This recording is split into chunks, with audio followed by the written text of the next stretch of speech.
এটি কোনো নাটকের অংশ নয়, বাসায় স্ত্রী, বয়সও বেড়েছে অনেকটা, কিন্তু এরই মধ্যে বয়স্ক স্ত্রীকে ভালো লাগছিল না তার, তাই তরুণীকে নিয়ে ঘুরতে বেরিয়েছিলেন তিনি।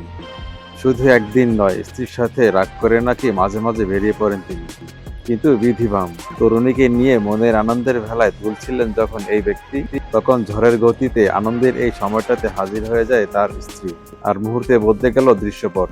স্বামীর সাথে থাকা তরুণীকে ধরলেন শক্ত করে, আর স্বামীকে উত্তম মাধ্যম। শুনতে অবাস্তব মনে হলেও এমন একটি ভিডিও রীতিমতো তোলপাড় নেট দুনিয়ায়। কথায় আছে, চোরের 10 দিন আর গৃহস্থের একদিন। ঠিক তেমনই এক ঘটনার সাক্ষী হলেন সাধারণ মানুষ। দৃশ্যপট পাল্টাতে সময় লাগেনি 1 সেকেন্ডও। সিনেমার অ্যাকশন দৃশ্যের মতো ঝাঁপিয়ে পড়লেন স্ত্রী ওই তরুণীর উপর, ধরলেন হাত শক্ত করে, আর স্বামীকে জনসম্মুখে দিলেন চরম উত্তম মধ্যম। আশেপাশে ভিড় জমে গেল, উৎসুক মানুষের উত্তেজনা তুঙ্গে।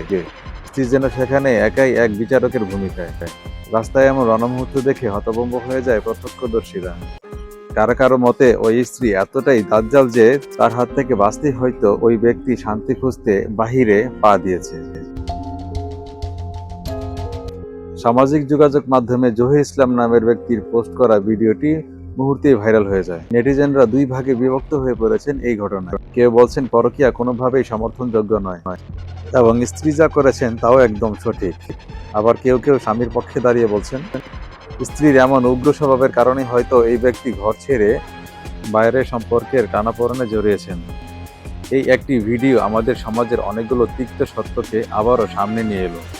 বিশ্বস্ততার অভাব নাকি সহনশীলতার সংকট? ঠিক কোন কারণে আমাদের চারপাশের সম্পর্কগুলো এমন বিষাক্ত হয়ে উঠেছে? মাঝ রাস্তায় এমন বিচার কি আজও সমাধান বয়ে আনে, নাকি সামাজিক অবক্ষয়কে আরো প্রকট করে তোলে? তবে এই ঘটনায় সামাজিক মাধ্যমে ছড়িয়ে পড়া ভিডিওটিতে তরুণীকে বারবার এই ঘটনায় তিনি নির্দোষ বলে দাবি করতে দেখা গেছে।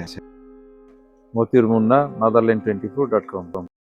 মাদারল্যান্ড 24, মাতৃভূমি, বিশ্ব সংবাদ 24 ঘন্টা।